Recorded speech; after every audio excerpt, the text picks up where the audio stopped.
एक कमेंट हर्षवर्धन जी का, क्योंकि मुझे आपकी बात भी लगातार याद है, आपने कहा यह काम होना ही है और जल्द ही होना है।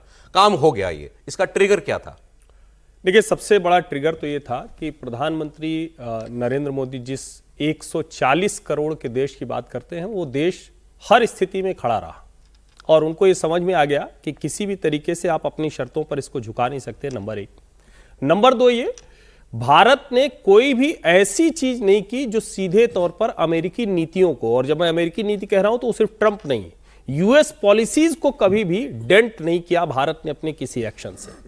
तीसरी चीज, पिछले कुछ समय में अमेरिका जिसकी वजह से ताकतवर है, अमेरिका अकेला नहीं है, अमेरिका ब्रिटेन की वजह से ताकतवर है, अमेरिका यूरोपीय यूनियन के देशों की वजह से ताकतवर है, वहां भारत ने सीधी ट्रेड डील कर ली। और चौथी और सबसे जो बड़ी चीज है जिसको हमें सचमुच क्रेडिट देना चाहिए, प्रधानमंत्री नरेंद्र मोदी की जो टीम है, जिसमें विदेश मंत्री एस जयशंकर भी शामिल है और बहुत लो प्रोफाइल रहे, इसमें चर्चा लगभग ना के बराबर हुई, हमारे वाणिज्य मंत्री पीयूष गोयल, उन्होंने भी कमाल का काम किया है। सब लो प्रोफाइल होकर बातचीत करते रहे। और पांचवा और सबसे जरूरी, ये 5 पॉइंट होते हैं, सर्जियो गोर, जिसको जिस दिन अपॉइंटमेंट हुआ था, हम लोगों ने कहानी कुर्सी में एक मत से कहा था सर्जियो गोर के अपॉइंटमेंट का मतलब ही है ट्रेड डील डन है।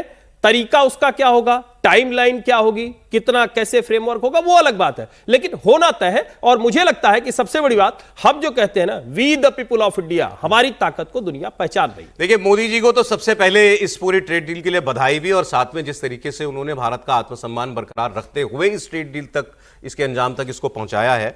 लेकिन जो आपने पीयूष गोयल जी वाली बात की, पॉलिटिको एक बड़ी इंटरनेशनल अफेयर्स का एक बड़ा मीडिया है, हाउस है, उसने हेडलाइन दी है, meet the world's toughest trade negotiator and it is not Donald Trump. उसमें वो तस्वीर लगाते हैं पीयूष गोयल की कि ये दुनिया के टफेस्ट ट्रेड नेगोशिएटर हैं। और पीयूष गोयल की बयान भी आप पिछले 6-8 महीने के याद कीजिए, एक बयान में भी कहीं कोई वो नरमी बरतते हुए या अमेरिका के दबाव में कहीं कोई झुकते हुए या थोड़ी कमजोर भाषा में बात करते हुए कभी दिखाई नहीं दिए। उन्होंने शुरुआत से डे 1 से कहा, डील तब फाइनल होगी जब दोनों के परस्पर हित उसमें सधेंगे, दोनों के परस्पर आत्मसम्मान का ख्याल उसमें रखा जाएगा, तब वो डील होगी। और हमारी जो रेड लाइन है वो हमने उनको बता रखी है। तो पीयूष गोयल जी को भी वाकई बहुत बहुत बधाई। इससे पहले ईयू की डील और अब ये डील, ये बहुत बड़ी बात है। एक चीज और आपको जो पता होनी चाहिए कि इस वक्त हमारे जितने कॉम्पिटिटर हैं उसमें भारत कहां है। भारत के ऊपर 18% टैरिफ है। हमारे सडनली आप देखिए एक दिन में कैसे दुनिया बदल जाती है। अभी तक क्या लग रहा था कि सारा दबाव भारत के ऊपर है, अब एक झटके में आपके ऊपर टैरिफ आ गया 18% पर। और इंडोनेशिया पर 19%, ये हमारे कॉम्पिटिटर्स हैं, मतलब उन्हीं मार्केट में जहां हम सामान बेचते हैं वहां ये बेचते हैं।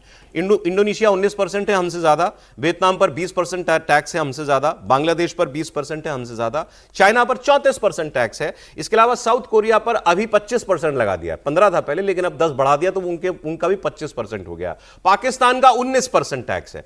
अब मतलब हमारे सारे आसपास के जितने हमारे प्रतिद्वंदी हैं उन सब में सबसे कम टैक्स इस वक्त एक्सपोर्ट्स पर अमेरिका में वो भारत पर लगेगा। और ईयू जैसी बड़ी मार्केट के अंदर फ्री ट्रेड एग्रीमेंट, मतलब 90% सामान पर कोई टैक्स नहीं।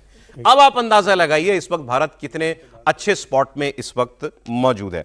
अब मैं थोड़ा आपको बताता हूं अपनी जो पॉलिटिक्स हमारे यहां हो रही है। जयराम रमेश जी ने कल और आज में 2 पोस्ट किए कांग्रेस पार्टी की तरफ से। पहले में उन्होंने लिखा, ऑपरेशन सिंदूर रोकने की घोषणा किसने की? ट्रंप ने की। वेनेजुएला से तेल कौन खरीदेगा? तो ये किसने बताया? ये डोनाल्ड ट्रंप ने बताया। अमेरिका और भारत के व्यापार समझौते की घोषणा किसने की? तो ट्रंप ने की। तो हम क्या कर रहे हैं? वो कहते हैं नरेंद्र मोदी दबाव में दिखाई देते हैं और वॉशिंगटन में मोगेम्बो खुश है, मतलब ये ट्रंप ने अपनी शर्तों पे करा लिया। फिर आज वो लिखते हैं कि जो काम 10 मई 2025 को हुआ था, मतलब भारत पाकिस्तान ऑपरेशन सिंदूर में लड़ाई जिस दिन खत्म हुई थी, उस दिन लड़ाई रोकने का ऐलान भी, सीज फायर का ऐलान ट्रंप ने किया था। और उस दिन भी सरेंडर किया नरेंद्र मोदी ने और आज भी सरेंडर किया। तो सरेंडर शब्द अभी भी वो यूज कर रहे हैं। इस डील के बाद भी वो कह रहे हैं कि ये भारत का सरेंडर है। प्रोफेसर साहब देखिए, वो क्या कहते हैं ये महत्वपूर्ण नहीं है, भारत ने क्या किया है ये ज़्यादा महत्वपूर्ण है। और जो प्रधानमंत्री का ट्वीट है उसमें आप देखेंगे कि तेल के बारे में कोई जिक्र नहीं है, कोई जिक्र नहीं है। बिल्कुल सही, ठीक है कि हम रूस से तेल नहीं खरीदेंगे, दूसरे रेल खरीदेंगे या नहीं खरीदेंगे, इसके बारे में कोई जिक्र नहीं है।